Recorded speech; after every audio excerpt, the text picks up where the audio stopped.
Agora eu acredito que nós temos o... Acredito que agora está tudo funcionando aqui.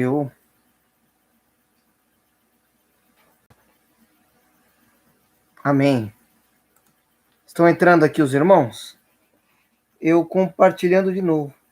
Pastor, quando for abrir de novo, sai desse, abre de novo rapidinho, aí não precisa pôr reloginho para começar nem nada.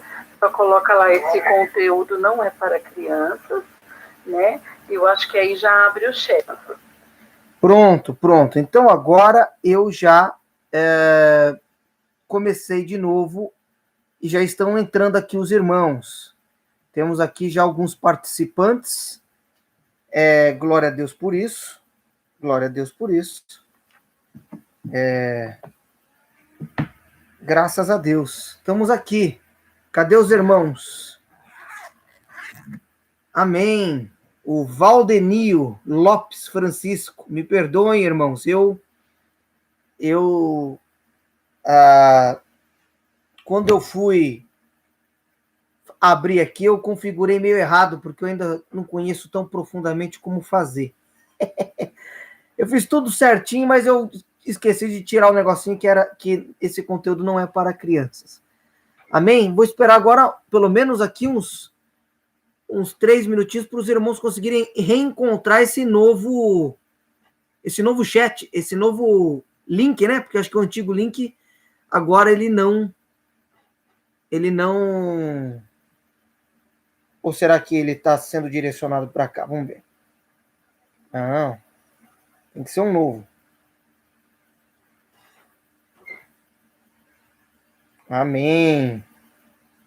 Vamos ver. Estamos transmitindo agora. Isso, vamos começar às 19h40. Vamos lá. Eu vou compartilhar então esse novo link. Que coisa, né? É uma pena. Porque...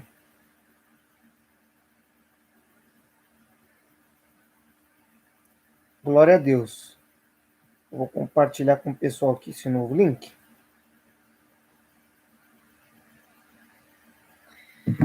Amém. Eu compartilhei aqui o novo link. Amém. Tá dando para ouvir certinho, irmãos? O áudio está bom? Glória a Deus. Glória a Deus. As pessoas estão tendo um pouco de dificuldade. É só elas entrarem no canal da ICUR e vai em vídeos. Em vídeos está lá ao vivo. Tem o antigo, que seria bom até excluir, para não atrapalhar as pessoas, né? Senão as pessoas ficam... Puxa, que vídeo é esse? Mas eu vou só tirar depois, senão eu mesmo vou ficar...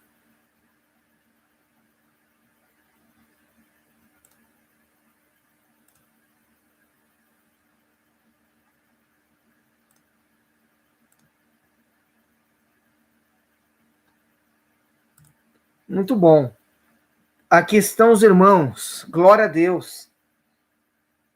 Aí estão, os irmãos estão chegando. Temos alguns. Aí a Ana Paula dos Santos Alves, Solange Ferreira, pastora Ítala, pastor Rafael já está por aqui, Valdenil Lopes Francisco. Glória a Deus. Infelizmente, por causa do meu erro de percurso aqui, eu tive que refazer o link aqui, refazer as coisas, porque eu coloquei que era... Eu esqueci de tirar que era para criança. Amém. Nós vamos começar então às 19h40, tá bom? Compartilhe o novo link. Nós temos aí mais 5 minutinhos para compartilhar o link. Eu mesmo vou fazer aqui.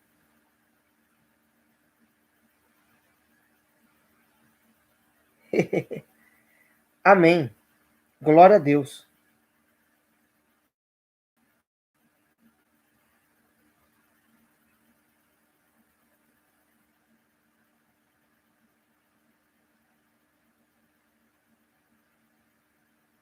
Amém. Glória a Jesus. Amém. Irmãos, enquanto as pessoas vão chegando, se os irmãos quiserem fazendo perguntas para a gente responder, a gente vai respondendo enquanto os irmãos vão chegando.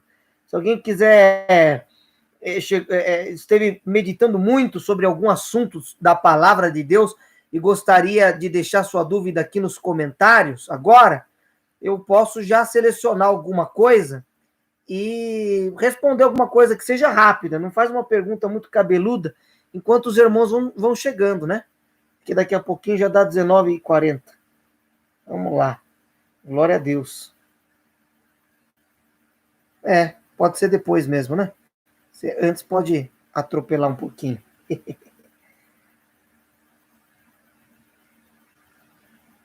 Glória a Deus.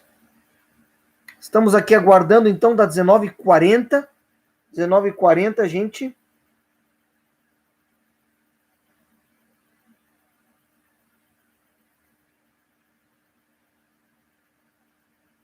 Amém. Glória a Jesus. Glória a Deus, irmãos. Amém. Vanderleia. Amém. Aqui de Barueri. Amém. Vanderleia. Glória a Deus. Estão entrando aqui os irmãos. Estamos aqui. Amém. ICUR. Igreja Cristã Unidos pelo Reino. Amém. Glória a Jesus. Glória a Deus, irmãos. É muito bom estar com vocês e ver os irmãos aí firmes. A Valquíria Cavalcante entrou, Adriano Bento, os irmãos estão entrando. Nós temos mais um minutinho, dentro de um minuto nós vamos começar. Amém? Glória a Deus, Adriano Bento, paz, pastor, amém. A paz, querido, paz do Senhor, Valquíria Cavalcante. Amém, a paz, Vanderleia, paz.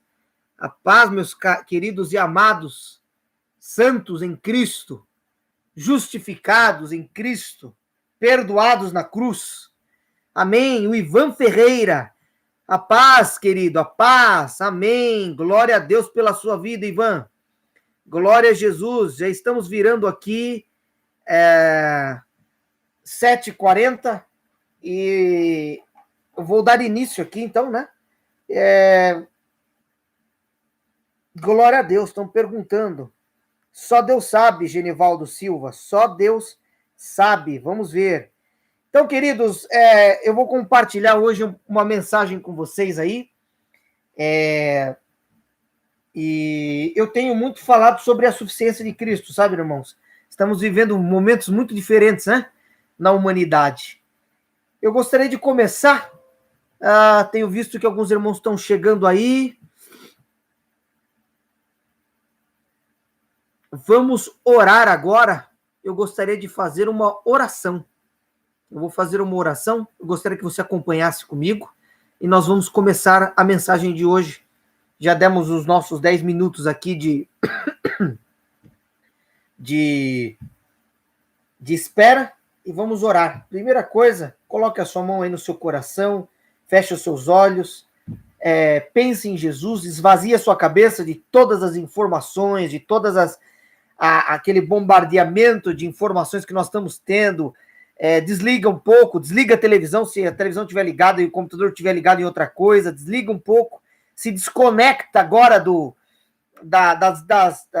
de muita informação e vamos nos conectar com o Pai pela fé e pelo Espírito Santo. Esse agora é um momento muito importante para que nós juntos oremos. Vamos orar, irmãos? Vamos orar agora. Pai, nós queremos te agradecer porque estamos aqui. Primeiramente, nós queremos orar pelo nosso país, queremos te agradecer pelo Brasil, queremos te agradecer por tudo que o Senhor tem feito, queremos te agradecer porque o Senhor tem atingido os corações com a palavra da nova aliança. Oramos também pelo mundo, Senhor Jesus. Tantas coisas têm acontecido. Tem acontecido na China, na Ásia, na Coreia do Norte, na Índia, em tantos lugares. E nós pedimos agora que, nesse momento, nós queremos juntos declarar estas bênçãos que o Senhor já estabeleceu na cruz, sobre todos os países, declarar a tua vitória. Nós declaramos que nós cremos na obra consumada da cruz e declaramos que todas as forças do maligno já foram levadas e já foram expostas, exibidas naquela cruz. Nós cremos. Então nós declaramos o teu agir no nosso país, no nosso continente, na América do Norte, na Europa, no continente africano, na Ásia, na Oceania, vai dando curso nas coisas, vai derrubando todas as ideologias e pensamentos contrários a Deus, e que só o teu pensamento e amor puro prevaleçam. Graças te damos, Pai. O Senhor é tão maravilhoso e tão bendito. Em nome de Jesus que nós oramos. Amém. Amém, queridos. Amém. Estamos aqui, começamos orando e vamos agora compartilhar um pouquinho da palavra de Deus. Amém? Eu coloquei a imagem aí para vocês, inicialmente, de João capítulo 19, versículo 30, que é o momento em que Jesus, tomando o vinagre, ele fala, está consumado. E ele, entregando o Espírito ao Pai, ele reclina a sua cabeça, né? Esse momento é um divisor de águas, sabe, irmãos? Porque o momento em que Jesus, ele morre ali naquela cruz, ele está consumando uma obra aqui e iniciando a nova aliança no sangue dele. Nós temos falado muito sobre a nova aliança, e eu tenho falado muito sobre a suficiência de Cristo, porque esse agora é um tempo dentro do qual nós precisamos colocar em prática as coisas do Evangelho. E quando eu digo colocar em prática as coisas do Evangelho, eu não estou querendo falar que nós temos que colocar em prática comportamentos bonitinhos, apenas. Não. Eu estou querendo dizer de nós manifestarmos pela fé as coisas sobrenaturais de Cristo, estabelecidas pelo Pai em Cristo para nós. Estas coisas, irmãos, elas foram feitas para que nós andássemos por ela. Então, eu gostaria que você lesse comigo a carta de Efésios. Abram comigo aí suas Bíblias, seus celulares, em Efésios. Eu estou com a minha Bíblia física aqui, né? Estou aqui com a minha Bíblia física, assim eu fico rápido. Eu sou mais rápido na Bíblia física do que no celular. Então vamos aqui para Efésios capítulo 2, meus queridos e amados no Senhor. Efésios capítulo 2, eu gostaria de ler aqui com vocês. A partir do versículo 1. Eu gostaria que você prestasse muita atenção, porque isso é muito importante que eu vou compartilhar com vocês. Amém? Preste atenção, ele vai dizer assim, que ele, quem? Jesus Cristo, vos vivificou. Quer dizer que ele nos deu vida. Uma vida da qual nós estávamos privados. Nós não tínhamos acesso à vida eterna.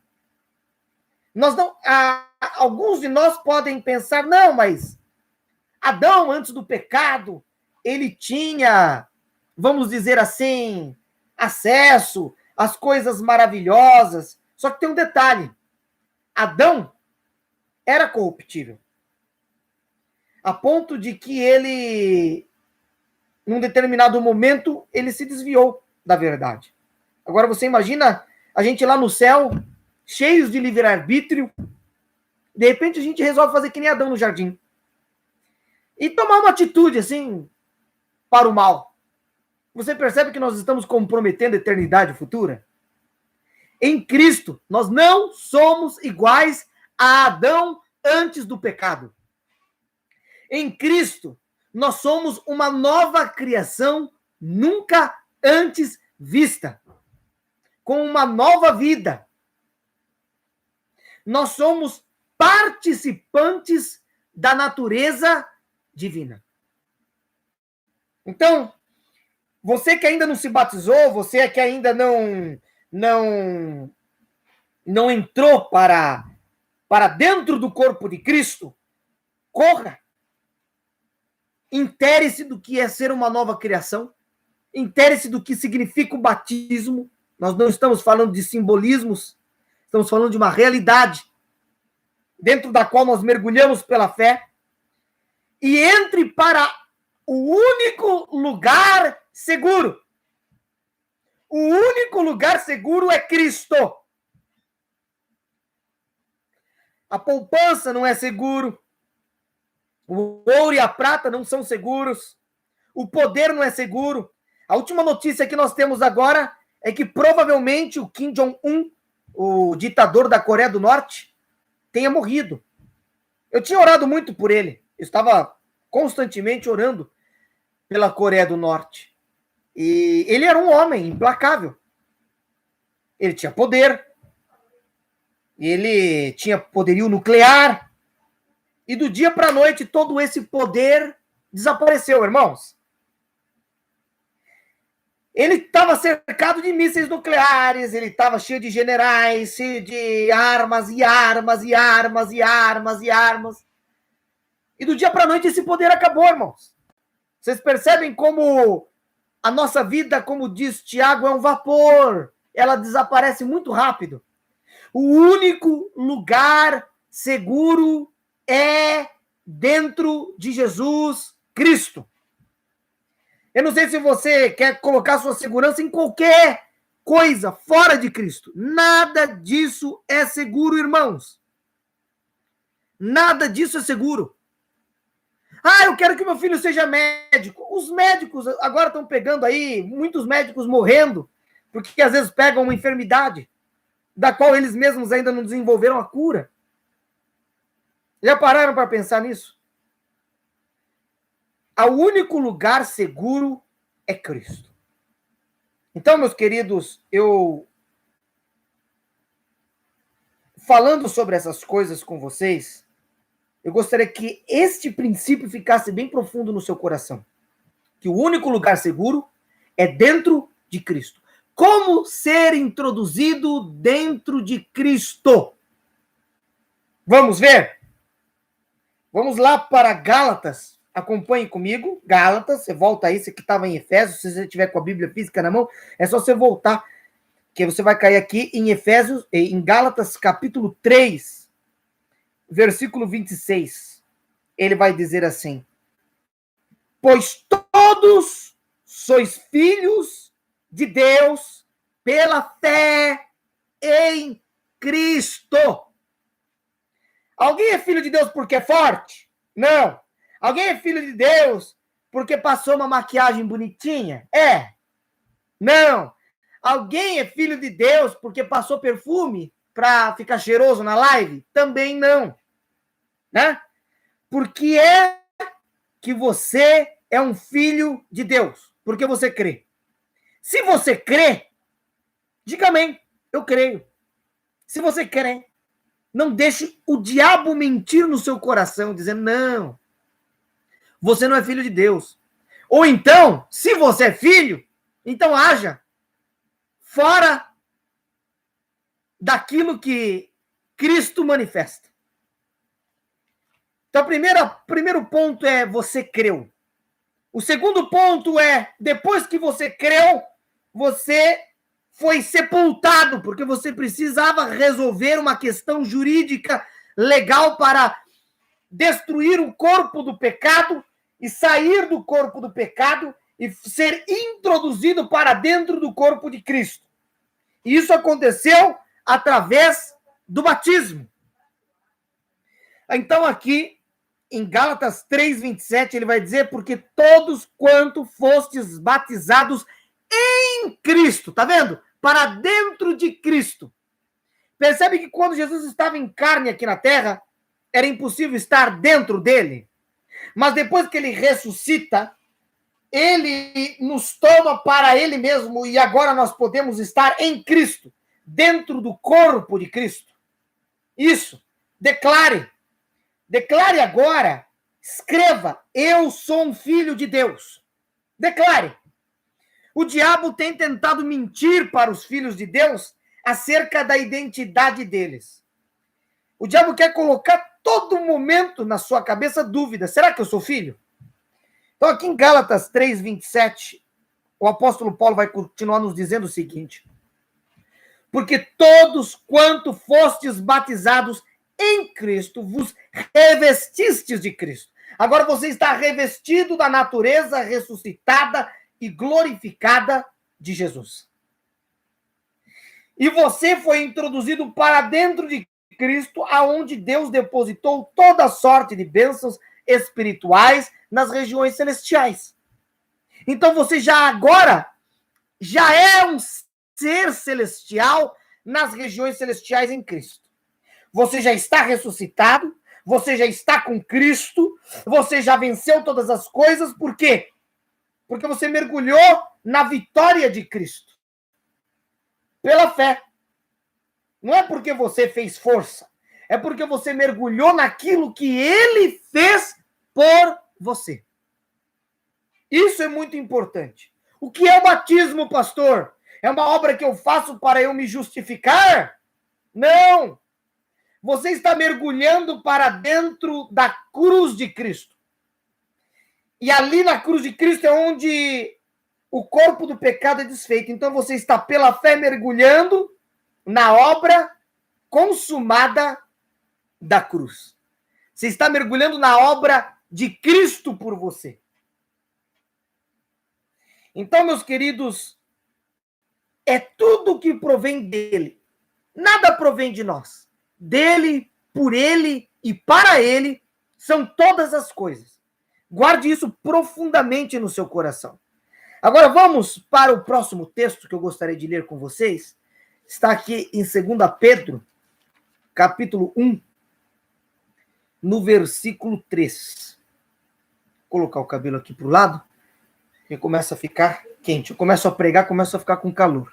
Vamos lá, 2 Pedro, capítulo 1, versículo 3. Está dizendo assim: visto como seu divino poder nos tem dado tudo. Tudo. Alguém tem alguma dúvida acerca da palavra tudo? Espero que não. Tudo o que diz respeito à vida e à piedade, pelo pleno conhecimento daquele que nos chamou por sua própria glória e virtude, pelas quais ele nos tem dado suas preciosas e grandíssimas promessas, para que por elas vos torneis participantes da natureza divina. Então, meus queridos, a nossa mentalidade acerca de adoção de filhos é, por exemplo, o seguinte: você vai lá num orfanato, você pega um filho, você adota. E quando você adota esse filho é, vamos dizer assim, é seu, mas ele não tem o seu DNA. Agora, a ideia de adoção dentro do evangelho, ela não é essa. A palavra para adoção, a palavra para filho maduro, em grego, é huios, com H, huios. A palavra para filho imaturo é teknon. A palavra para adoção de filhos é huiotesia. É uma derivação da palavra huios. A sua raiz tem a origem na palavra huios. É quando Deus te pega e por meio de Cristo te faz uma nova criação, tudo é feito novo e você se torna participante da natureza do Pai, do Filho e do Espírito Santo. Irmão, eu não estou falando de coisas, de realidades que vão acontecer depois do arrebatamento, não. Eu estou falando de uma realidade dentro da qual a igreja de Deus, a igreja de Cristo, já está. Você já possui uma autoridade, você já possui uma virtude e uma unção que já te foram conferidas e que poucos filhos de que Deus tem acordado para essa realidade. O mundo tem bombardeado os nossos adolescentes e jovens com distorções de identidade. Hoje um camarada chega e fala: eu acho que eu sou uma mulher no corpo de homem. Tudo bem. Isso é uma distorção da identidade. Isso não é uma verdade. Isso é uma distorção. Para que a pessoa ela cria numa mentira e viva através daquilo. Se você crê que os traumas do seu passado têm o poder de ditar o curso da sua vida, você vai viver limitado por traumas que por Cristo já foram vencidos. Agora, o que Deus tem para você não é ficar olhando para os seus traumas, para as suas limitações, para as suas fraquezas, porque todas estas coisas morreram juntamente com Cristo.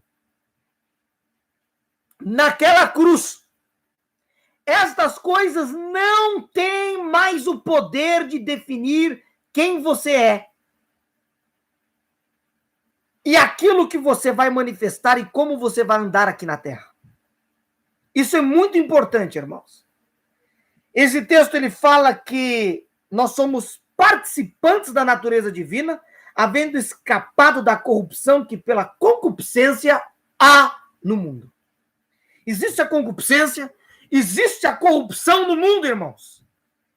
E uma coisa que nós não podemos achar normal é que a corrupção é normal, irmãos. A corrupção nunca foi normal, ela não é normal e nunca será normal. É por isso que nós não podemos nos conformar com este mundo. Não podemos nos conformar com o curso natural deste mundo. E quando eu falo de não nos conformarmos com este mundo, eu não estou só simplesmente dizendo que você não deve tomar a forma deste mundo. É evidente que se você está em Cristo, você não está tomando a forma do mundo. Muito embora hoje existam muitos cristãos que adotaram uma diversidade de ideologias seculares, fora de Cristo, filosóficas, que não tem nada a ver com Cristo. Isso não deveria ser assim. E se você está dentro desse quadro, é melhor que você peça para o Espírito Santo iluminar o seu entendimento, o seu coração, para que você viva não dentro das ideologias e das filosofias corruptíveis deste mundo, mas segundo a obra incorruptível de Cristo. A obra incorruptível de Cristo, irmãos, ela é maravilhosa. Ela não tem absolutamente nada a ver com as ideologias e com as filosofias deste mundo. Por isso, não nos conformarmos com este mundo é não nos conformarmos com as coisas naturais. É não nos conformarmos, por exemplo, com as enfermidades, com as limitações, com as coisas que vêm para dizer que você não pode fazer, não pode alcançar, não pode chegar, não posso fazer, mas eu tenho essa limitação, mas eu sofri isso quando eu era menor. Não permita que essas coisas ditem quem você é. Você precisa começar a se apropriar, ler a palavra de Deus. Comece pela carta de Efésios, Colossenses. Esquece o Velho Testamento, porque o Velho Testamento não vai falar coisas maravilhosas acerca da sua identidade. O Velho Testamento é um respaldo futuro. Depois que você leu o Novo Testamento várias vezes e compreendeu profundamente o Novo Testamento, você tem condições de compreender de forma não nociva, uma forma não prejudicial o Velho Testamento. Se você não compreender o Novo Testamento, a mensagem da graça, quem é Cristo, antes de ler o Velho Testamento, você vai ter um problema muito grande. Tem a história, isso é uma história verídica que aconteceu, de um general chinês. Um missionário chegou lá e pregou para ele o evangelho, e ele se converteu ao evangelho. E esse general chinês, não foi orientado em ler o Novo Testamento. Então ele abria, ele gostava muito de Salmos. Ele começou a ler os Salmos, e muitos Salmos de Davi fala que ele quer se vingar dos inimigos, que ele quer matar os inimigos, que ele quer, sabe? E ele começou a matar muita gente. Ele era um cara convertido, mas como ele nunca foi orientado em ler o Novo Testamento, em ler a vida de Cristo, em ler a obra consumada de Cristo, ele nunca foi orientado do que era a nova aliança, do que era a graça. Ele começou a ter uma prática da velha aliança. Ele começou simplesmente a matar pessoas, porque estava escrito lá. Até que futuramente alguém veio e o esclareceu. Mas até lá muitas vidas já tinham sido tiradas. Isso, irmãos, é para vocês verem que se você estiver olhando para Cristo, é muito difícil. Na verdade, Jesus diz que é impossível que você se confunda. Mas se você olhar para o Velho Testamento, sem a luz do Novo, você vai ter seríssimos problemas. Sérios problemas. É importante que você tenha claramente a graça, a nova aliança na sua cabeça. Senão você não vai compreender e não vai conseguir caminhar dentro dessas verdades. Então, queridos, quando eu falo de que você é participante da natureza divina, que você não deve se conformar com esse mundo, que você não deve aceitar as identidades falsas que esse mundo tenta colocar na sua cabeça, que você não deve aceitar as enfermidades, que você não deve aceitar, tudo isso acontece porque você está olhando para a obra consumada da cruz. Nesse momento, por exemplo, eu não sei se você tem uma enfermidade, mas se você tem qualquer tipo de enfermidade, se você está, às vezes até estar com algum resfriado, e você quiser uma oração, nós vamos estar orando agora no final. Nós vamos mandar embora. E não é porque eu estou aqui atrás da câmera que a oração não vai ter efeito como se eu estivesse lá na igreja. Isso não tem nada a ver, irmãos. Se nós orarmos, nós vamos ver pessoas aqui testemunhando aqui pelo chat que foram curadas. Por quê? Porque nós estamos mergulhados, crendo na obra consumada da cruz. Uma das irmãs aqui me perguntou em como fazer oração dentro da nova aliança. E eu vou falar um pouco sobre isso também, chegando ali para o final, porque isso tem tudo a ver com o que eu estou falando com vocês agora. Voltem comigo para Efésios capítulo 2. Vamos lá, irmãos. Jesus Cristo não tem nada a ver com as filosofias desse mundo. Observem comigo. Olhem aqui em Efésios capítulo 2 o que vai dizer. Versículo 1, ele vos vivificou. Jesus nos dá vida, estando vós mortos nos vossos delitos e pecados, nos quais outrora andastes segundo o curso desse mundo, segundo o príncipe das potestades do ar, do espírito que agora opera nos filhos da desobediência. Então existe um espírito que opera nos filhos da desobediência. Esses espíritos estão suspensos nos ares. Esses ares a quem muitos chamam de segundo céu, que é o céu onde estão os demônios, os principados, as potestades. O apóstolo Paulo vai falar desse céu aqui em Efésios mesmo. Você vai um pouquinho para frente, no capítulo 6, ele vai falar aqui, no versículo 12, ele fala, pois não é contra a carne e sangue que temos que lutar, mas sim contra os principados, contra as potestades, contra os príncipes das trevas, da maldade, contra as hostes espirituais da maldade nas regiões celestiais. Então existem regiões celestiais onde estão estes demônios. Alguém aqui vai me perguntar, mas pastor, se esses demônios estão nessas regiões celestiais, Cristo não venceu, Cristo não triunfou deles na cruz, por que eles continuam operantes? A questão é a seguinte, irmão, que eu quero que você compreenda, você que está passando isso na sua cabeça, que às vezes Deus, eu estou pregando aqui, mas Deus já está trazendo o que está vindo na cabeça dos irmãos quando a gente fala sobre algum determinado assunto. Então, irmãos, digamos que você está pensando, mas por que então que esses demônios continuam operantes? Existe o corpo do pecado, aonde o diabo está e onde estão todas as pessoas que ainda não foram transportados para o reino de Cristo, o reino do seu amor. Se Jesus Cristo depois da cruz, agora que ele já submeteu todas as coisas a ele, ele simplesmente estalar os dedos e destruir o diabo. Ele destrói todas as pessoas que estão dentro desse corpo, todas as pessoas que jazem no maligno, isto é, o mundo. Quer dizer, nós estamos falando no fim do mundo. E por que Deus, Jesus ainda não fez isso? Por que Deus ainda não voltou? Ele está esperando construir templo em Israel? Não! Deus não está esperando construir templo em Israel. Deus não está esperando Israel se converter. Muito embora Deus queira que o mundo inteiro se converta, sim. Mas por que Deus ainda não voltou, irmãos? Vamos ver? Está aqui em 2 Pedro. Olha só, irmãos.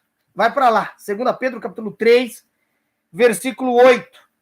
Ele está dizendo assim: mas vós, amados, não ignoreis uma coisa, que um dia para o Senhor é como 1000 anos e 1000 anos como um dia. O Senhor não retarda a sua promessa, ainda que alguns a tenham por tardia, porém é longânimo para convosco, não querendo que ninguém se perca, senão que todos venham arrepender-se.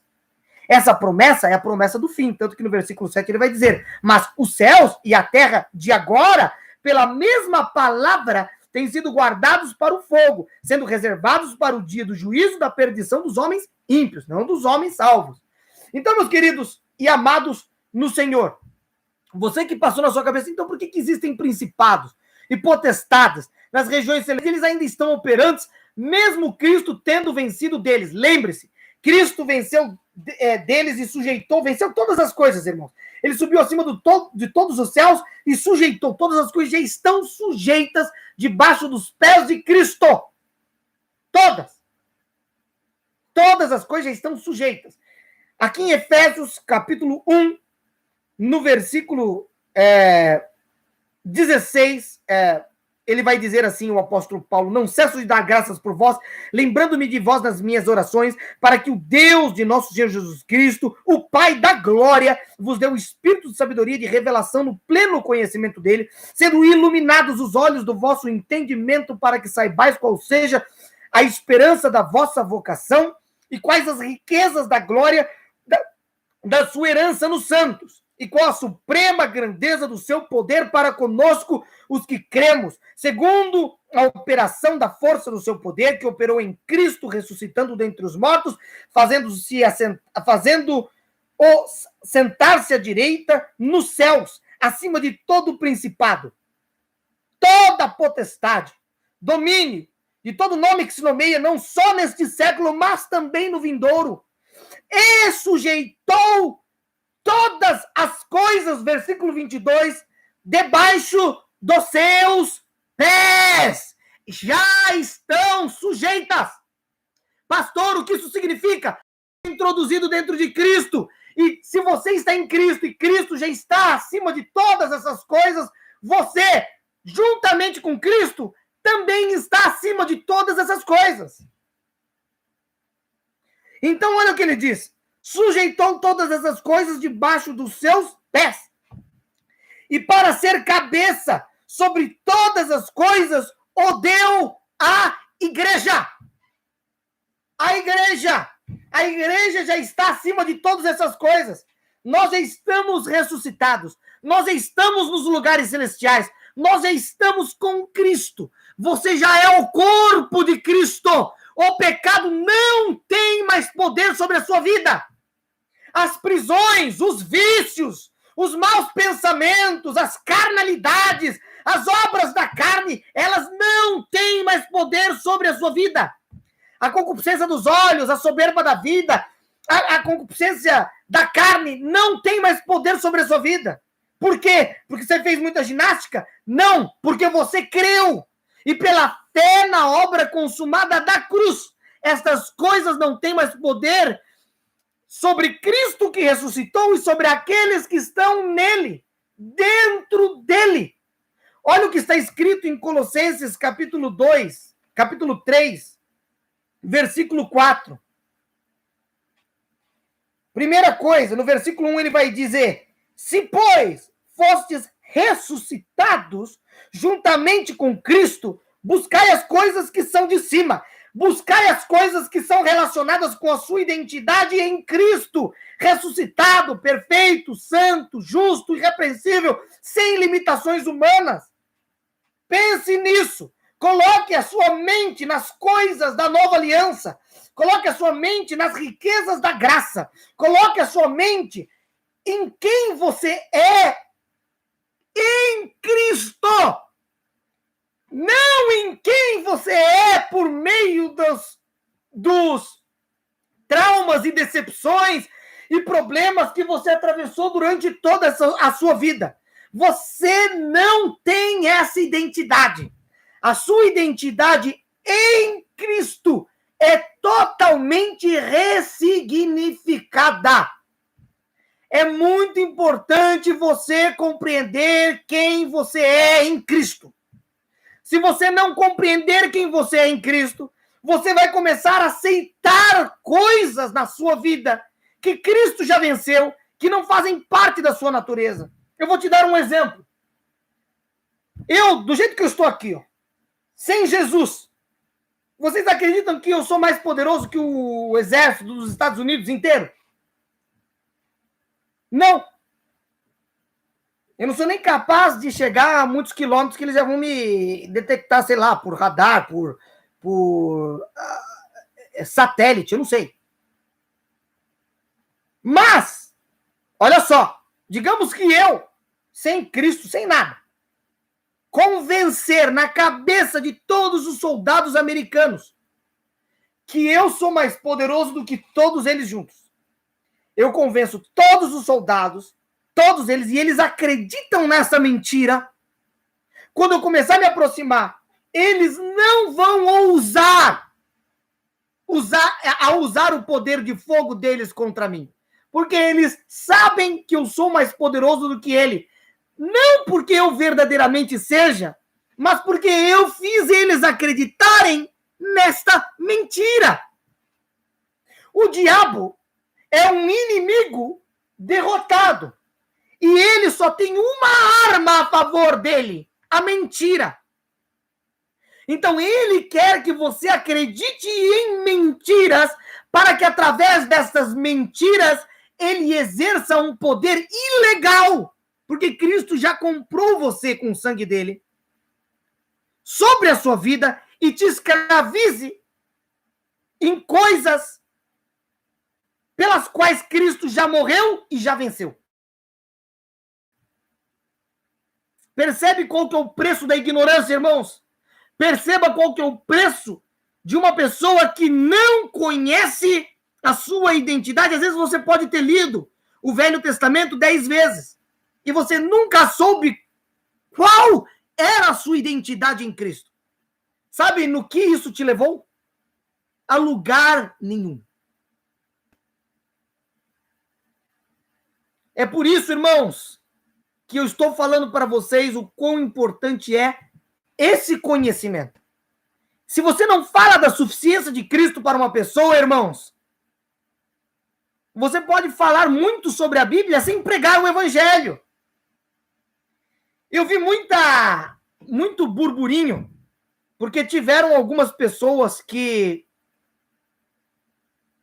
chegaram a se pronunciar na internet, dizendo que muitas questões do Velho Testamento, elas eram vencidas. As pessoas se revoltaram muito com esses personagens. Mas, irmãos, existem muitas coisas no Velho Testamento que, se você obedecer, você não entra no reino de Deus. Sabia disso? Você já parou para pensar nisso? É verdade. Eu posso ler para você. Eu vou dar um exemplo para você. Olha só aqui, em Deuteronômio. Eu vou pegar uma lei levítica. Vamos lá. Lei sobre os sacerdotes. Vamos vir aqui em Levíticos capítulo 21. Vamos lá. Levíticos capítulo 21. Eu só estou dando um exemplo aqui para vocês perceberem. Isso aqui é uma lei sacerdotal. Velho Testamento, certo? Está escrito aqui. E se a filha de um sacerdote se profanar, prostituindo-se, profana seu pai e deve ser queimada no fogo. Levíticos, capítulo 21, versículo 9. É o seguinte, digamos que a filha de um pastor, do dia para a noite, resolve, sei lá, sei lá, entrou lá na faculdade, começou com uns movimentinhos feministas, daqui a pouco já tá, sei lá, levantando qualquer bandeira aí e começa a se prostituir. Aí, se você tá... Aí o pastor vai orar pela filha, vai estender as mãos, vai fazer de tudo. Só que se você for obedecer o Velho Testamento, sabe o que você tinha que fazer com a filha do pastor, do sacerdote? Você tinha que o quê? Colocar fogo nela. Você acha que alguém vai para o céu se obedecer isso aqui? Não, irmãos. Isso pode ser chocante para muitos. Isso pode ser muito chocante para muitas pessoas, irmãos. Aí tem pessoas, não, mas ele disse que nem tudo é a palavra de Deus. Por quê? Porque nós temos o princípio da sola escritura. E a sola escritura diz que a palavra, quer dizer, o cânon de 66 livros, que nem existia na época de Paulo, quando Paulo escreveu a Bíblia, quando os autores da Bíblia escreveram a Bíblia, e nem estavam pensando em sola escritura, e eles não sabiam que depois de muitos anos ia se construir esse cânon que hoje nós temos. Então, o próprio escritor de Hebreus, ele invalida muita coisa do Velho Testamento. Quando ele chega aqui em Hebreus capítulo 7, irmãos, olha só. Olha só. Hebreus 7,18, ele vai dizer assim, pois com efeito, o mandamento anterior é abrogado por causa da sua fraqueza e inutilidade. Aqui está falando do mandamento de Moisés. Irmãos, se ele está falando que o mandamento é fraco e inútil, vocês acreditam que a palavra de Deus é fraca e inútil? Alguém aqui acredita que a palavra de Deus é fraca e inútil, irmãos? Eu não acredito que a palavra de Deus é fraca e inútil. Então o escritor de Hebreus está dizendo, isso que eu estou dizendo que é fraco e inútil, eu não considero como sendo palavra de Deus. É óbvio. Olha só o que ele vai dizer aqui, ó. Verso 19, pois a lei em nenhuma coisa aperfeiçoou. E desta sorte é introduzida uma melhor esperança pela qual nos aproximamos de Deus, irmãos. Então, nós temos que obedecer às leis do Velho Testamento hoje? Não. Isso não vai te justificar diante de Deus. Mas, pastor, fala em não matar, não roubar, não destruir, sabe, não cobiçarás. Isso não está errado. Eu sei, irmãos. Mas se você conhece a Cristo e o amor de Cristo, não é necessário um monte de leis. Porque as leis de Cristo sobrenaturais, elas são muito superiores do que as leis do Velho Testamento. Por exemplo, ama o teu inimigo. No Velho Testamento isso não existia. Tanto que Jesus disse, ouvistes o que foi dito aos antigos. Amarás o teu próximo, odiarás o teu inimigo. Eu, porém, vos digo. Ora, então Jesus está invalidando algo. Ele não está pegando e falando, olha, isso aqui é a palavra de Deus, portanto vai permanecer para sempre. Não, ele está dizendo, isso que foi dito aos antigos, eu, porém, digo outra coisa, cancelando essa, estabelecendo uma que é de acordo com a vontade do meu Pai. Ouvi isso que foi dito, olho por olho, dente por dente, está lá em Êxodo, capítulo 21, versículo 24. Mão por mão, pé por pé, queimadura por queimadura, vida por vida, tá bom. Eu, porém, vos digo, não resistais ao homem mau, qualquer um que bater na tua face direita, oferece-lhe também a outra. Então, meus queridos e amados, o que ele está falando? Eu, porém, vos digo, ele está cancelando. Por quê? Porque não tem como você, ouça bem o que eu estou dizendo, não tem como você guardar olho por olho, dente por dente, e dar a outra face ao mesmo tempo. Jesus Cristo não veio interiorizar a lei do Velho Testamento. Ele veio mudar e introduzir em nós uma nova lei. Esta lei é a lei do Espírito de vida em Cristo Jesus, que nos livrou da lei do pecado e da morte, que nos dá o poder de cumprirmos algo muito superior à lei de Moisés. A lei de Moisés é um limite animal. Não precisa ser cristão para não roubar, irmãos. Não matarás. Eu conheço pessoas que não são cristãs que nunca roubaram. Eu conheço pessoas que não são cristãs que nunca adulteraram. Agora, eu nunca vi uma pessoa sem Cristo, sem ser uma nova criação em Cristo, amar o inimigo. Eu nunca vi uma pessoa fora de Cristo, sem a identidade dele em Cristo, perdoar 70 vezes 7. Perceba o que eu estou dizendo para vocês, queridos. Perceba que a lei de Cristo é outra. E se você tem dúvida de que é outra, leia aqui em Hebreus, capítulo 7, versículo 12. Pois mudando-se o sacerdócio, necessariamente se faz também mudança de lei. Não é complemento. Mudança. Outra lei. Outra lei, irmãos. Não é a lei do Velho Testamento. É uma nova lei. Uma lei muito superior, que só pode ser acessada pela fé. Agora, irmãos, volte comigo para Efésios capítulo 2. É importante que a sua mente esteja dentro da nova aliança e do Novo Testamento. Só que se a sua mente estiver dentro da nova aliança, você estiver lendo a nova aliança e o Novo Testamento com a mentalidade da velha aliança, você vai interpretar tudo errado. Você precisa de uma nova mentalidade para que você possa interpretar tudo de acordo com a nova aliança. Senão, tudo que você vai olhar achando que é pela força do braço, você vai olhar achando que é pela justiça própria, você vai olhar achando que você tem que ainda pagar um preço além do preço que Jesus pagou na cruz, invalidando a cruz de Cristo. Perceba? Eu quero também dizer uma frase de impacto. Nada que você faça pode fazer com que Deus ame mais você, e nada que você deixe de fazer pode fazer com que Ele te ame mais.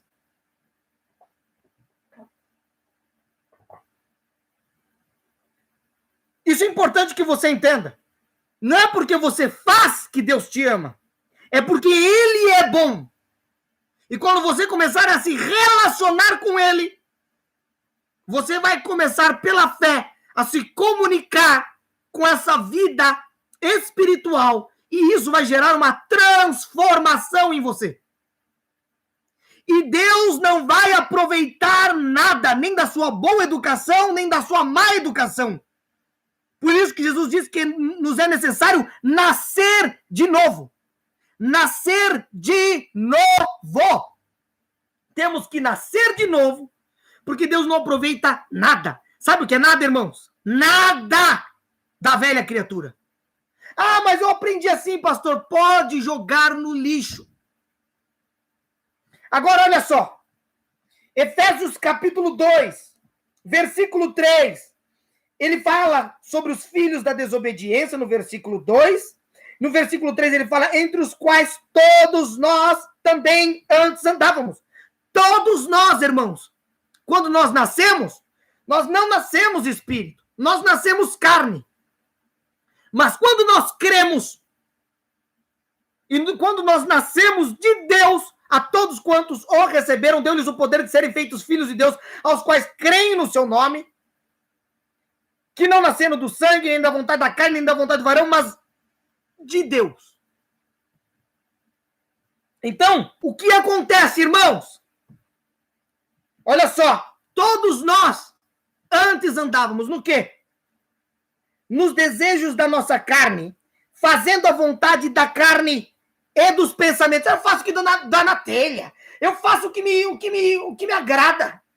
Eu não tô nem aí para ninguém. É? Você não tá nem aí para ninguém? Vamos ver de quem que você é filho. Olha só. Fazendo a vontade da carne e dos pensamentos, e éramos, por natureza, não fez nada, filhos da ira. Não fez nada para ser filho da ira.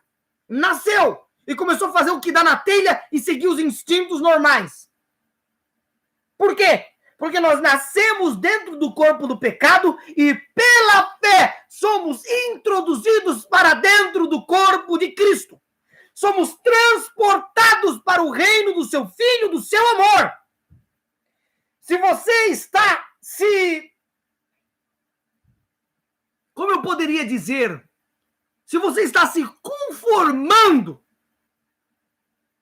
nas concupiscências mundanas, nos pecados e nas ideologias deste mundo, meu irmão, você não sabe o que Deus tem preparado para você. Porque se você soubesse, ou começasse a experimentar, você já ia desprezar tudo isso que você tanto valoriza.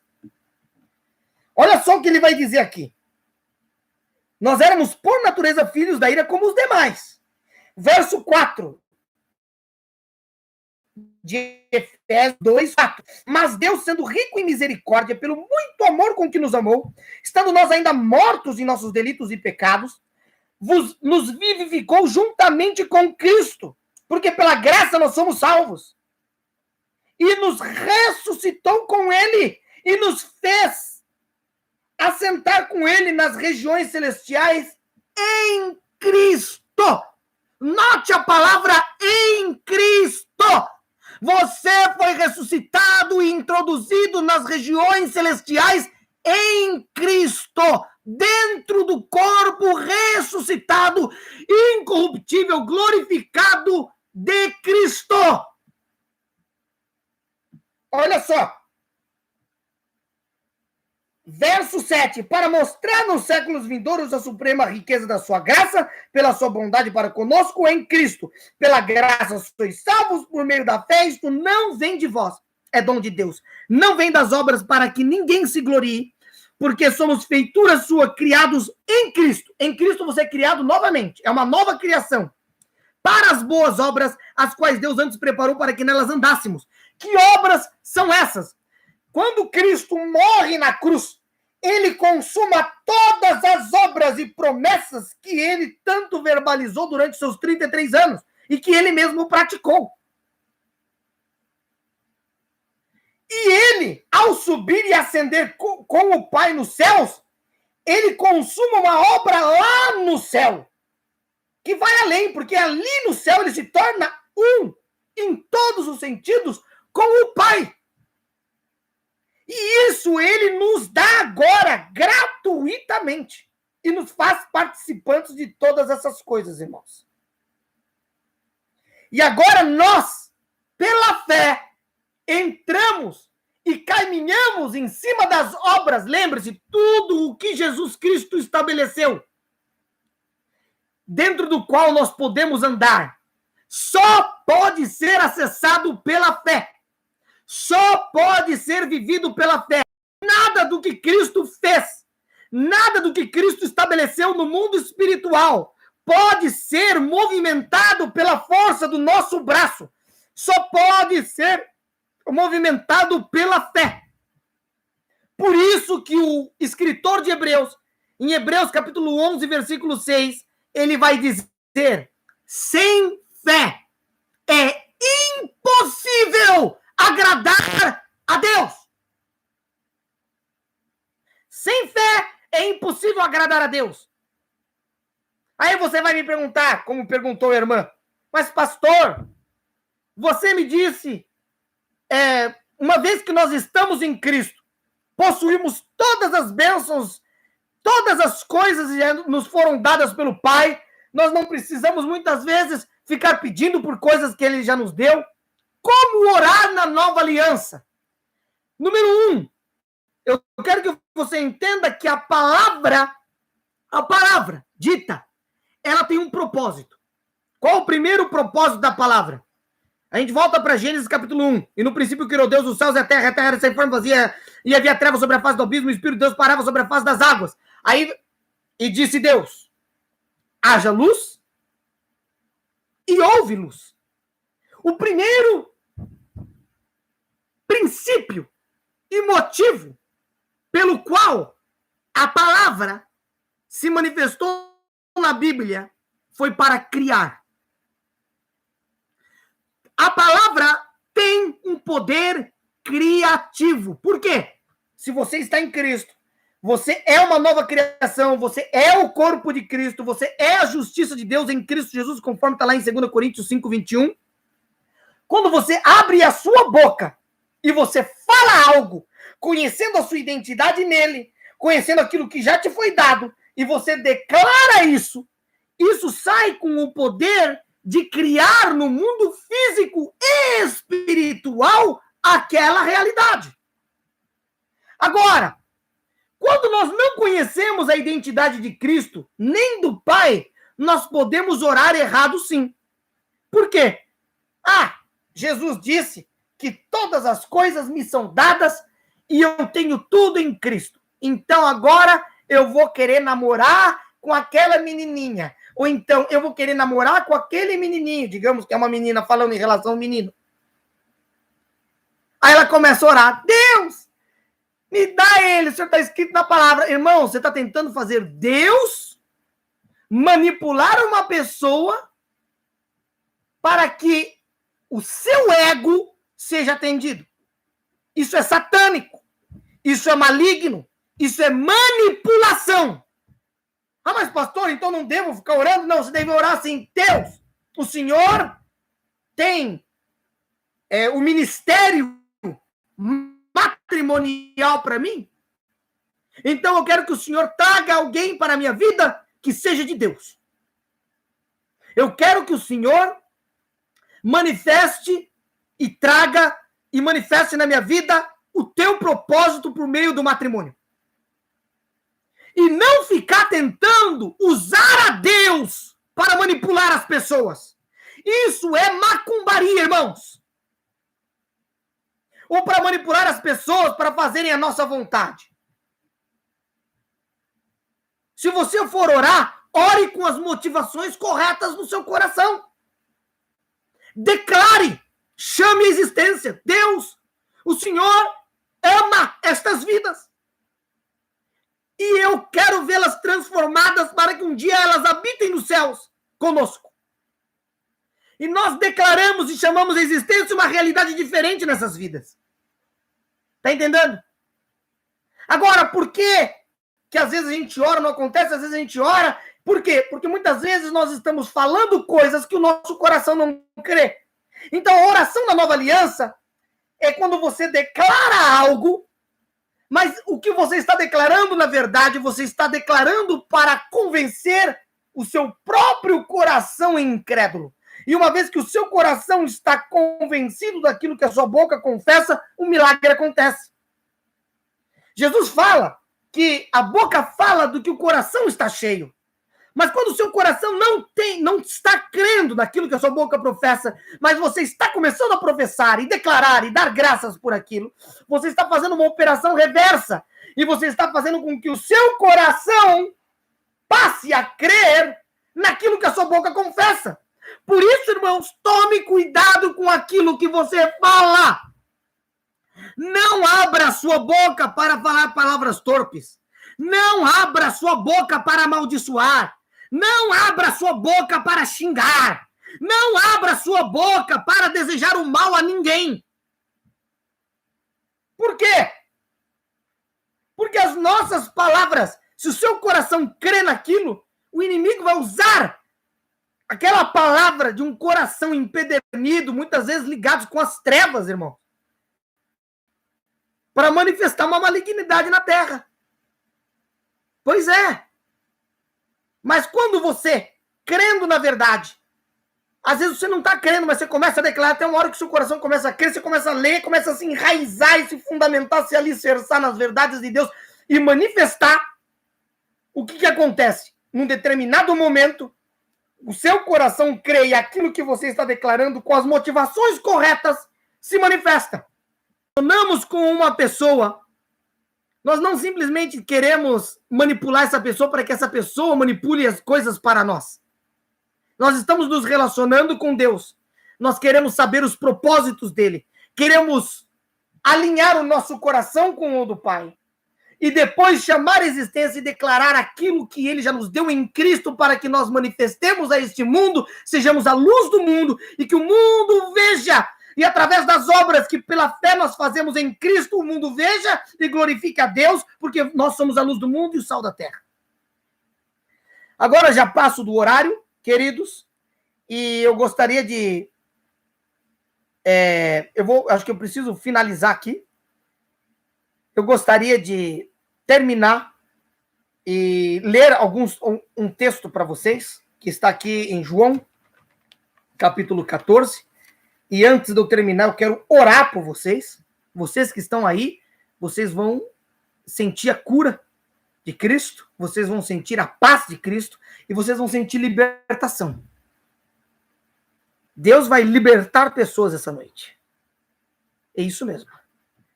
Aqui em João, capítulo 14, versículo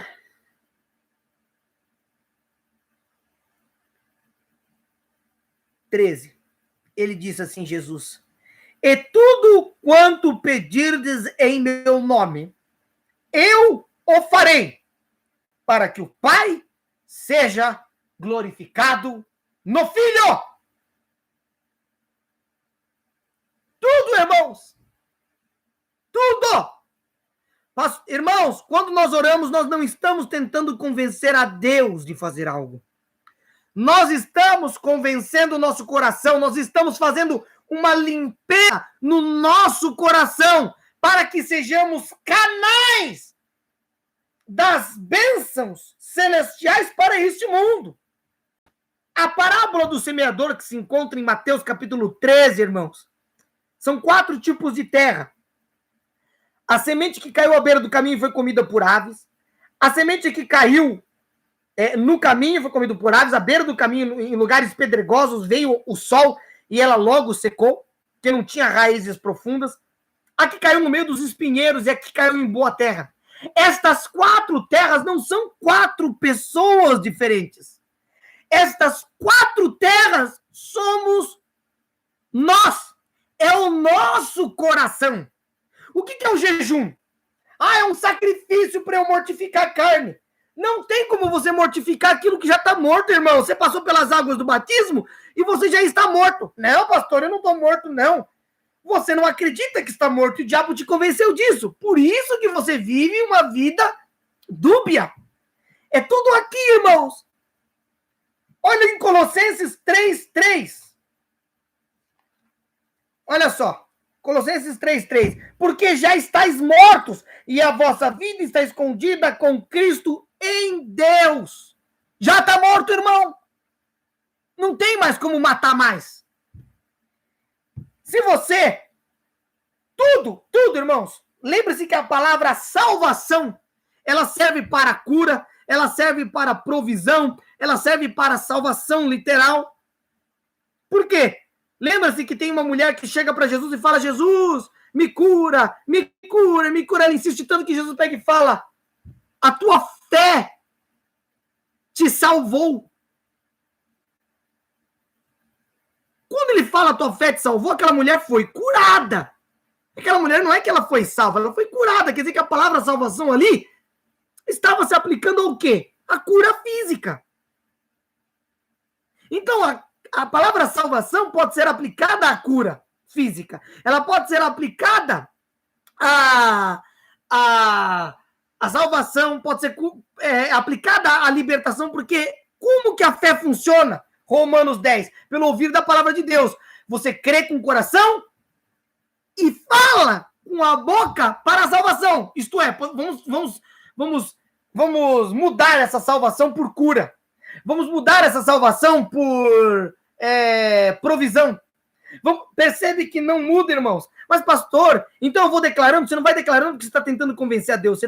Você vai falando para você fazer do seu coração uma terra que não é pedregosa, uma terra que as aves não vêm tirar as sementes de Deus, que os espinhos não sufocam as promessas de Deus no seu coração. Então, quando você jejua com a mentalidade da nova aliança, você não está tentando mortificar a carne. Quando você jejua, você está se abstendo das informações do mundo, fazendo da sua mente, do seu coração, ter um tempo com Deus. Jesus saía para o deserto, ele saía todos os dias para orar sozinho, longe dos discípulos no monte, como era do seu costume. Por que ele fazia isso, irmãos? Ele fazia isso para que o coração dele estivesse desimpedido de todas as preocupações e ele pudesse manifestar a glória de Deus aqui na terra. O que é o jejum, pastor? É um tempo em que você está se permitindo arar a terra do seu coração. Então você não perde tempo lavando louça porque você não está comendo. Você não perde tempo... Desliga a televisão, desliga o celular, pelo amor de Deus. Senão você vai ficar vendo um monte de coisa, não vai conseguir meditar nas coisas de Deus. E ali você começa a meditar nas coisas de Deus. E ali você começa a declarar as promessas de Deus e dar graças. E a sua mente vai se desconectando e se desligando de todas essas amarras, de todas as coisas, e você começa a manifestar a realidade daquilo que Deus já te deu. Por quê? Porque o seu coração se tornou a terra boa, que começa a dar fruto 100, 60 por 1. E quando você percebe que o jejum na nova aliança não tem nada a ver com um sacrifício meu para tentar convencer a Deus de fazer algo, mas na verdade é a preparação para que o meu coração seja fértil para a manifestação daquilo que Deus já me deu em Cristo, eu começo a compreender a nova aliança de uma forma diferente. A oração da nova aliança, ela não é, Deus, por favor, me dá, porque Ele já te deu em Cristo. E você já foi introduzido lá. Ah, pastor, mas eu não acredito assim. Leia lá em Efésios capítulo 1, versículo 3. Bendito Deus e Pai de nosso Senhor Jesus Cristo, o qual nos abençoou com toda sorte de bênçãos espirituais nas regiões celestiais em Cristo Jesus. 2 Pedro 1:3. Visto como seu divino poder nos tem dado tudo que diz respeito à vida e piedade. Romanos capítulo 8, versículo 32. Olha só. Olha que coisa linda, irmãos. Romanos 8:32. Aquele que nem mesmo o seu próprio filho poupou, antes o entregou por todos nós, como não nos dará juntamente com ele todas as coisas? O que Deus tinha no céu de melhor, irmãos? Jesus Cristo! O que Ele fez com isso? Ele te deu! Ele deu isso pelos piores homens da humanidade, Ele deu isso pelos terroristas, Ele deu isso por todas as pessoas, as piores pessoas da face da terra. Ele pegou e deu o que Ele tinha de melhor no céu. E aí você começa a tentar convencer a Deus de que você merece uma coisa que Ele já sabe que você está precisando, irmão. Isso é falta de fé, isso é incredulidade, isso é distorção da identidade de Deus. Quando você acredita que Deus Ele quer te dar tudo, Ele sempre quis te dar o melhor, Ele sempre te deu o melhor, Ele não quer dar nada menos do que o melhor para você. E você já orando, obrigado, Pai, porque o Senhor é bom. O Senhor já me deu todas as coisas, eu declaro elas porque o Senhor já me deu, o Senhor quer dar, o Senhor quer manifestar a tua glória a este mundo perdido. Aí você começa a manifestar essas coisas porque você deixou de ter uma vida religiosa na qual você faz servir com a força do seu próprio braço na tentativa de convencer a Deus e barganhar com Ele para que Ele venha fazer coisas para você. Tem pessoas que estão enfermas que estão tentando convencer a Deus de que elas merecem ser curadas. Irmãos, Deus não precisa ser convencido. Ele já foi convencido porque antes dos tempos eternos, Ele já tinha preparado a graça para nós. Isso Ele diz em 2 Timóteo 1:9. Antes dos tempos eternos, Deus já tinha preparado a cruz para que através dela fôssemos curados. Deus não vai revogar a cruz para abrir uma exceção em relação a você. Ele não vai simplesmente, eu vou arrancar a cruz aqui e vou abrir uma exceção em relação a Ele. Não! Quando Jesus Cristo morreu naquela cruz, Ele já levou as enfermidades sobre si. Não precisamos aceitar estas coisas. Então, meus queridos e amados no Senhor, essa é a palavra que eu tenho para compartilhar com vocês. Eu passei bastante do horário. Eu quero orar com você agora. O pecado não tem domínio sobre você. O diabo não tem todo o poder que ele fez você imaginar que ele tem. Você é livre. Você é justificado, perdoado, perfeito, santo, justo, irrepreensível, amado. E Deus quer te dar tudo. Tudo! Absolutamente tudo. E Deus nunca quer dar menos do que o melhor. O melhor não é o suficiente. É o melhor em abundância. Deus sempre dá em abundância. Você quer que eu mostre para vocês na Bíblia? Eu falei que ia terminar, vou ler mais 2 versículos. Olha só que coisa fantástica. Ele diz assim, Romanos 5:17. Olha o que ele diz. Porque se pela ofensa de um só a morte veio a reinar, muito mais. Sabe o que é a palavra muito mais? Se a desobediência de Adão é grande, muito mais é a obediência de Cristo. Muito mais é a obediência de Cristo. Eu vejo muitas pessoas falarem da desobediência de Adão numa proporção que parece que essa desobediência de Adão é maior do que a obediência de Cristo. Olha só, muito mais os que recebem a abundância da graça. Deus não deu a graça sob medida. Deus deu a graça abundantemente. Deus sempre dá em abundância. Ah, pastor, está vindo o juízo de Deus sobre o mundo, pastor. Por quê? Porque o pessoal está pecando demais. Irmãos, aonde abundou o pecado, superabundou a graça. O único juízo de Deus foi aquela cruz, aonde Cristo resolveu perdoar todos os pecadores e chamá-los ao perdão total. Então ele diz assim, muito mais os que recebem a abundância da graça e o dom da justiça. A justiça não nasceu com você, ela é um dom que você recebeu no momento em que você creu em Cristo. Reinarão em vida por meio de um só, Jesus Cristo. Reinarão em vida. Não é reina. Ai, tô esperando. Ai, pastor, tô esperando o milênio para reinar com Cristo. Perdeu o bonde, filhinho. Não compreendeu nada do evangelho. Os teólogos estão tentando jogar tudo para o futuro, porque eles não acreditam e não creem na identidade deles agora em Cristo. Me desculpe falar desse jeito, mas eu falo com confiança. Olha aqui em Efésios, capítulo 1. Olha só. Olha que lindo.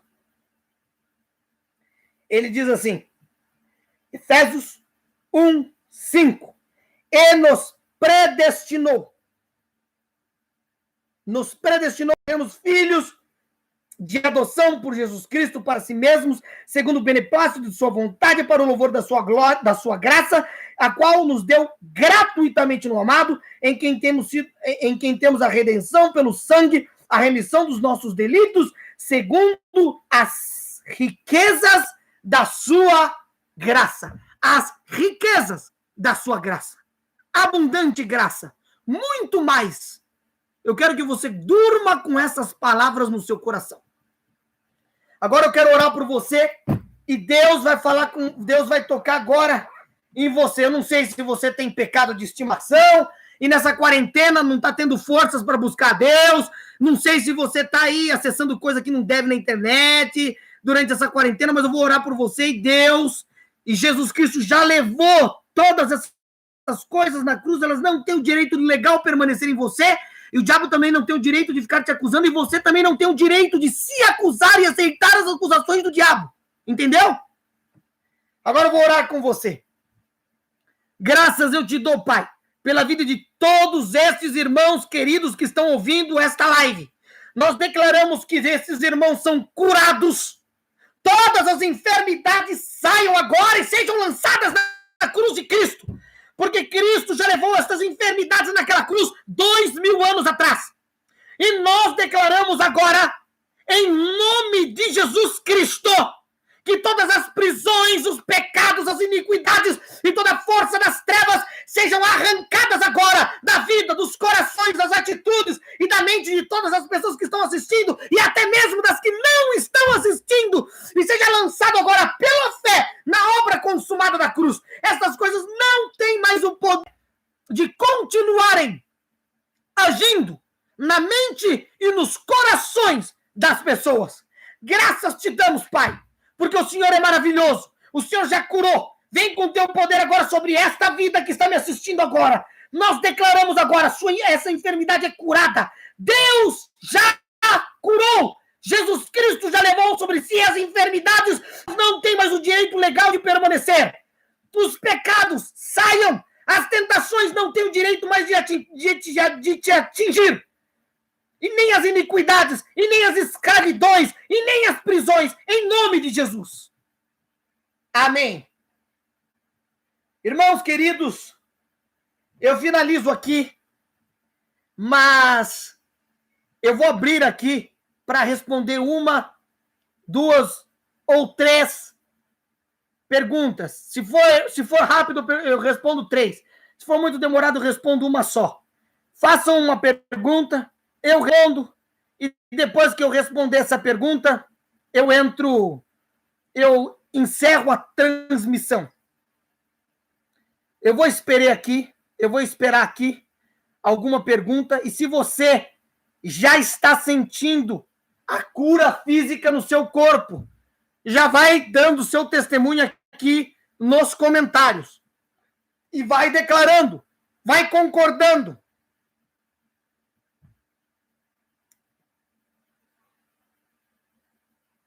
Nenhuma pergunta, irmãos? Nenhuma pergunta. Então, meus queridos, já que nós não temos nenhuma pergunta nova, eu vou encerrar aqui a transmissão. E eu quero deixar um beijo muito grande para todos os irmãos. Glória a Deus pela vida de vocês. Jesus Cristo é o Senhor.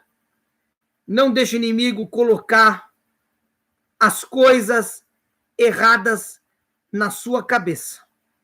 Lembre-se quem você é nele. Lembre-se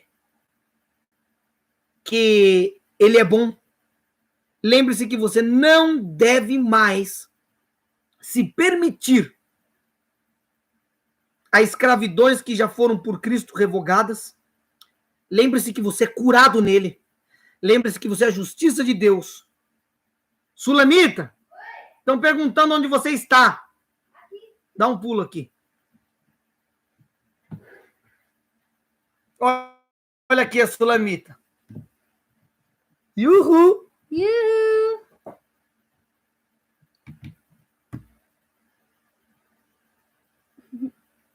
Tudo bem? Amém. Então aí, ó, muito obrigado pelo carinho e disponibilidade. Sempre estaremos juntos. Amém. Em nome de Jesus. Como interceder pela família na nova aliança? Você, primeiro, se permita sentir o amor que Deus tem por cada um dos integrantes da sua família. E depois disso, sentindo esse amor e com esta motivação, você começa a chamar a existência e declarar aquilo que Deus chamou eles para serem Cristo. Então você vai estudar qual é a sua vocação dentro da carta de Efésios, qual é a sua identidade usando a carta de Efésios, Coríntios, 2 Coríntios e Colossenses, e depois você pega dentro disso esses versículos e começa a declará-los. Chamar a existência e declarar isso que Deus já declarou que é a vontade dele para aqueles que estão em Cristo. E começa a declarar a vontade que Deus tem para se manifestar na vida deles. Não tente manipular os seus familiares para que eles façam aquilo que você quer, mas declare, sinta o amor de Deus pela vida deles e declare aquilo que Cristo chamou eles para serem em Cristo. Amém? Glória a Deus. Essa pergunta, como orar? Obrigado, Senhor. Amém. Em nome de Jesus. Então tá aí, ó. Genivaldo Silva, Passo Lamita. Amém. Glória a Deus. Amém. Glória a Deus. Paz, pessoal. Que Jesus continue crescendo dentro de vocês e que vocês alcancem essa fé do que vocês já são em Cristo Jesus. Já está tudo consumado. Vivam dessa forma sobrenatural. Amém? Amém. Alguém quer fazer mais alguma pergunta? A Carol tem que perguntar de novo? Ela tinha feito alguma pergunta aqui que eu não vi? Ou que ficou para trás? Sim. Você está amando as historinhas que a Sulamita está contando. Amém. Sigam ela lá no Instagram, Sulamita. Qual que é a Sulamita? Passa aqui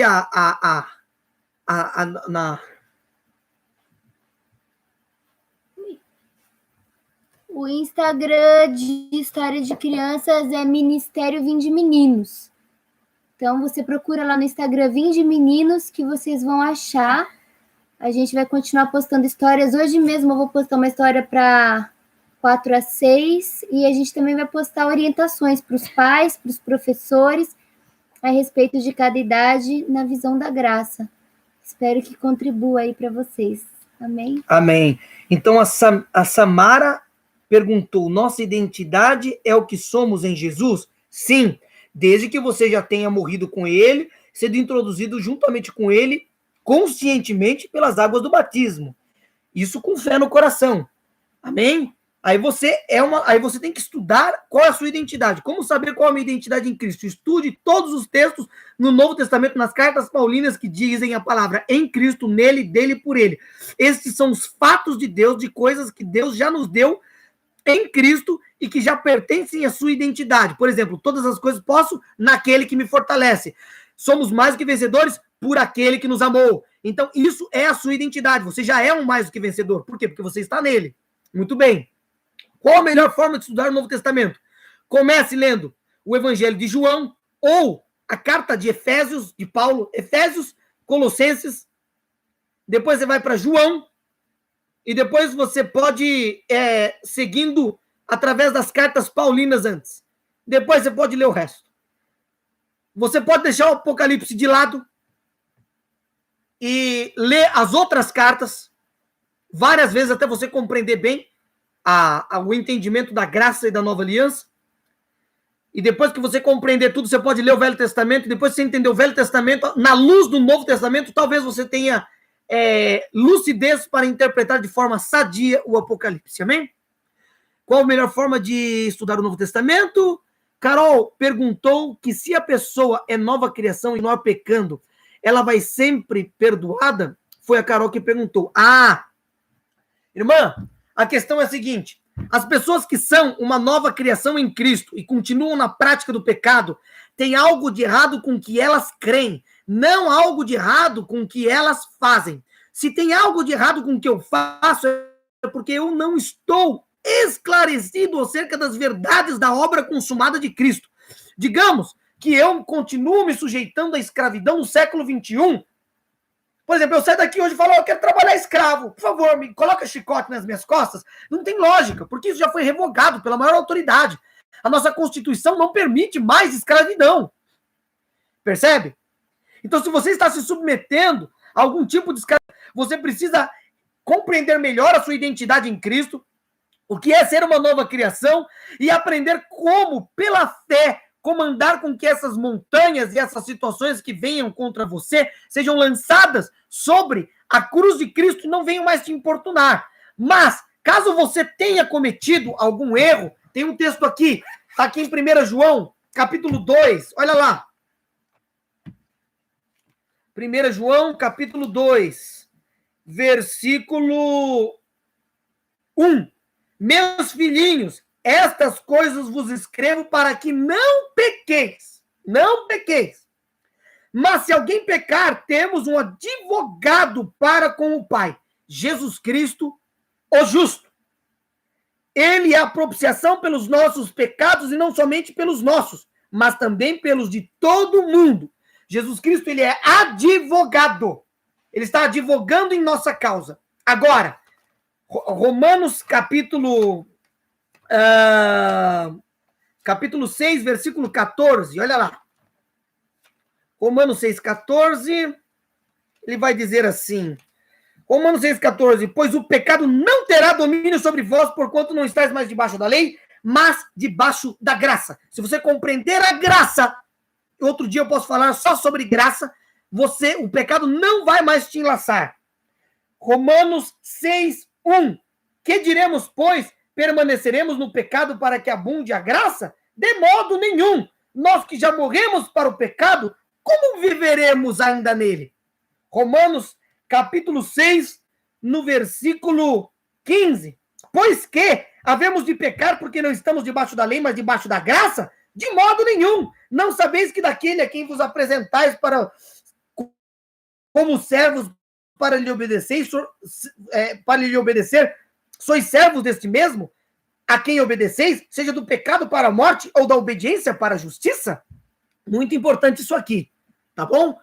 Porque senão fica fácil pecar e crer no perdão de Cristo. Mas é muito fácil, viu, Carolina? É muito fácil, sim. Deus não se lembra mais dos nossos pecados e o arrependimento dentro da nova aliança não é mais uma obra. O arrependimento, a palavra grega para arrependimento no Novo Testamento, que é a palavra grega metanoia, metaneu, esta palavra é uma palavra que significa os soldados romanos marchando numa direção, aí o capitão fala metanoia, quer dizer, meia volta vou ver. Eles viram 180 graus e começam a marchar na direção oposta. Quer dizer, uma virada de 180 graus. Quer dizer, você estava tentando se arrepender por meio de... Para os judeus, o arrependimento era uma obra que os justificava diante de Deus. Então, quando eles estavam arrependidos, eles se vestiam de saco, jogavam cinza e ficavam lá... E a gente cresceu na mentalidade da velha aliança que o pai batia na gente, dava cintada, a gente chorasse. Se a gente não chorasse, significava que a gente não estava arrependido. Então, a gente acha que arrependimento é chorar bastante. A gente acha que arrependimento é sentir muito. Não! Arrependimento é uma mudança de mente. Eu estava tentando alcançar a Deus por meio das minhas obras, por meio do meu choro. Talvez eu preciso ficar uns 6 meses chorando para Deus me perdoar. Não! Quando eu mudo e sei que é pela fé, se alguma coisa de errado acontece, eu não fico mais me condenando. Eu sei que eu estou perdoado, eu não aceito que aquilo mais continue na minha vida, e eu prossigo para o alvo sem me lembrar das coisas passadas, mas sem ficar jogando saco de cinza, ficar me virando no chão. Isso é mentalidade da velha aliança. É tentar se justificar pela força do seu próprio braço e pelas obras. O arrependimento dentro da cultura judaica era uma obra, e nós não somos salvos por obra. Amém? Vamos lá. Glória a Deus. Pastor Abner, que Deus guarde sua vida eternamente. Amém. Existe morte espiritual? Como lidar com a morte espiritual? Bom, aqui em Romanos capítulo 6, no versículo 23, ele vai dizer assim: porque o salário do pecado é a morte, mas o dom gratuito de Deus é a vida eterna em Cristo Jesus, nosso Senhor. O que é uma pessoa desprovida da vida de Cristo, irmãos? Uma pessoa desprovida da vida de Cristo é uma pessoa totalmente ignorante e totalmente escrava do pecado. Por quê? Porque ela não sabe como sair dessa realidade. A morte, pastor, tem como eu ser vencido? Se você conhecer a nova aliança, se você conhecer a graça, que eu não tive tempo de falar tudo sobre isso, se você conhecer a sua identidade em Cristo, se você conhecer como a fé funciona, é impossível. Sabe qual a chance de você ser vencido? 0. Então, na verdade, a morte espiritual existe para aqueles que já nascem mortos, irmãos. A morte espiritual é uma situação horrível, produzida pela ignorância. Quer ver mais um texto? Está aqui em Efésios, capítulo 4. Efésios, capítulo 4, verso 17. Portanto, digo isto e testifico no Senhor, para que não mais andeis como andam os gentios na vaidade da sua mente, entenebrecidos no entendimento, separados da vida de Deus pela ignorância que há neles, pela dureza do seu coração. Ignorância é a mãe da corrupção, já dizia o meu avô. Amém. Existe morte espiritual, já respondi todas essas coisas. Qual a melhor forma de estudar o Novo Testamento? Já respondi. Então vou encerrar a pregação aqui com 1h33. Um grande abraço. Um beijo a todos os irmãos e glória a Deus.